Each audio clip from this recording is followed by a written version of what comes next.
let's talk. We've talked about the setting, we've talked about the context, we've talked about the problem. Now let's talk about your proposed solutions. What would you do with your magic wand, sir? Let's talk about magic wand stuff, and then let's talk about actual practical change, right? Because those are two different things.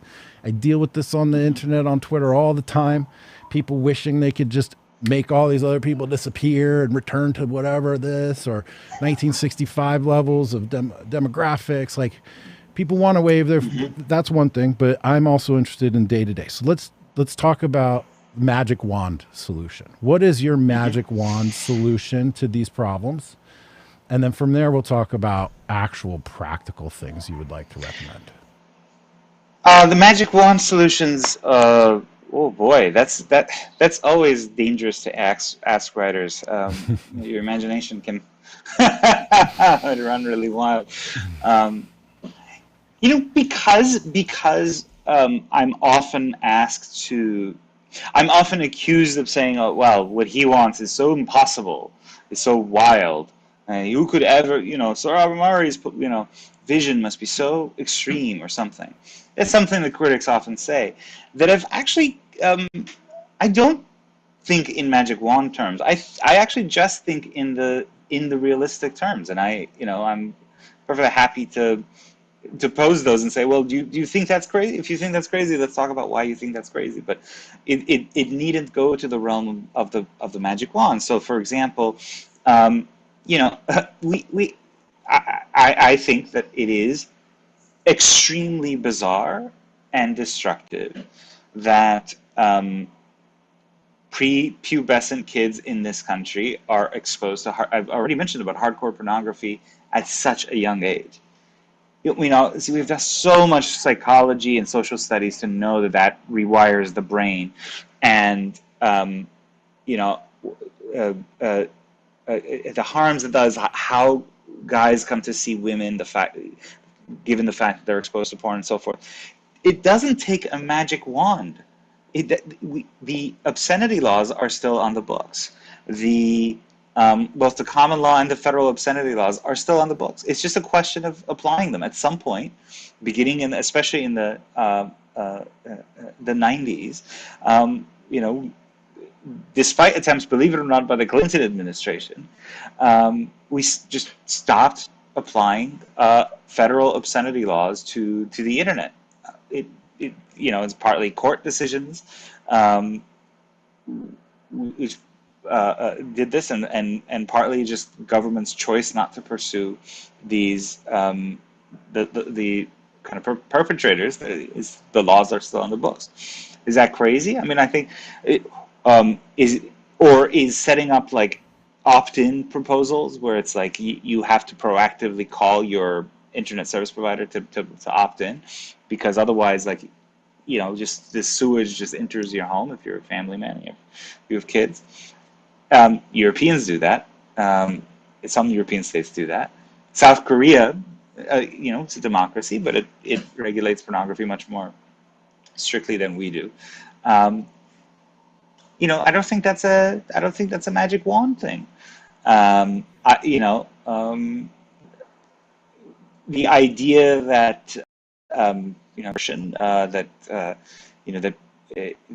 abortion, not only is Roe was badly decided because it was bad jurisprudence, but that the 14th Amendment proactively protects unborn life as just one more kind of category of human beings who shouldn't be subjected to kind of unjust violence in the womb.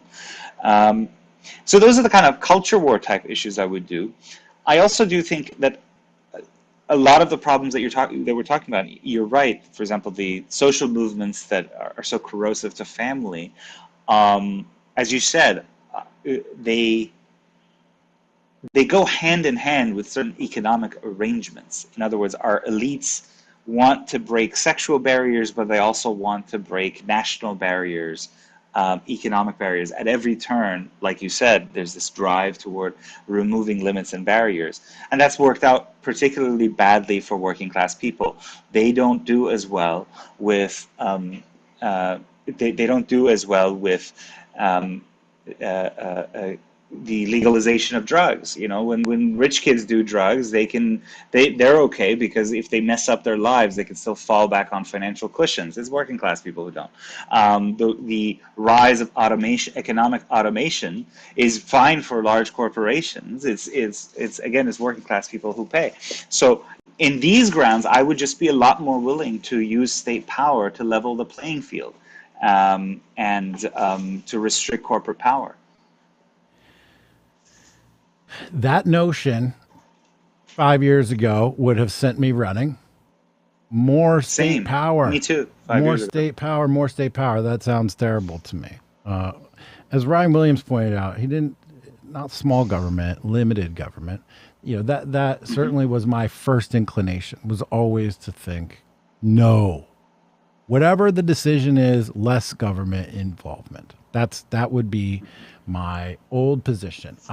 Through definitely my experience with social media and tech censorship and all these things, I have become much less hardened on that notion. And I can see Matt Stoller had a lot to do with me coming to see that as well in his discussion of antitrust, and how we actually have lost our antitrust bona fides, like over time. Like we actually were trust busters and we were concerned about the public good, but we certainly aren't now because of the fusion between the left and the right, the uniparty.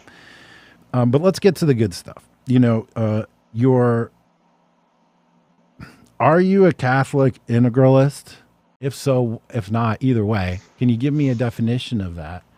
I think people hear that phrase, they hear you talking about increased state power. I think people would be concerned that if you were in charge of everything, that the Pope would be the most important political power in the United States. I don't know. I would like to learn more about what does that phrase mean to you? Does it apply to you? What is it, so that we can help us understand it? Sure. I don't use the term integralism as much as political Catholicism. Integralism, has associations with movements in the early 20th century in Europe that I have no brief for, and I don't want to be associated with them because usually there are odious elements to them, and if that distorts people's perception of what this way of thinking is about, then I wouldn't want that. So I use the term political Catholicism.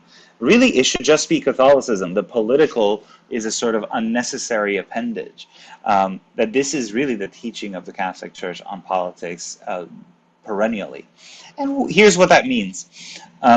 It's the idea that first of all, that every society enshrines some orthodoxy or some consensus, that some account of the ultimate meaning of existence and the highest goods of human life will always be enshrined on our altars, and not just in private sphere but publicly.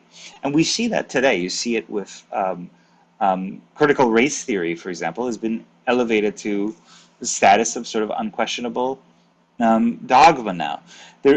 The idea that there's a society that's neutral between different accounts of what it means to be human, what makes us happy, and so forth, is just an illusion. And you see the illusion slipping away, especially right now, where the progressives are very determined to impose one ideology on the rest of us. And I think that the reason that's happened is because conservatives have clung to the notion of neutrality and lost sight of the fact that human beings are also religious animals, that they want to install their altars in the public square. And religion is fundamentally a public phenomenon. It is not just a personal, spiritual one. It is those things. It is a private one.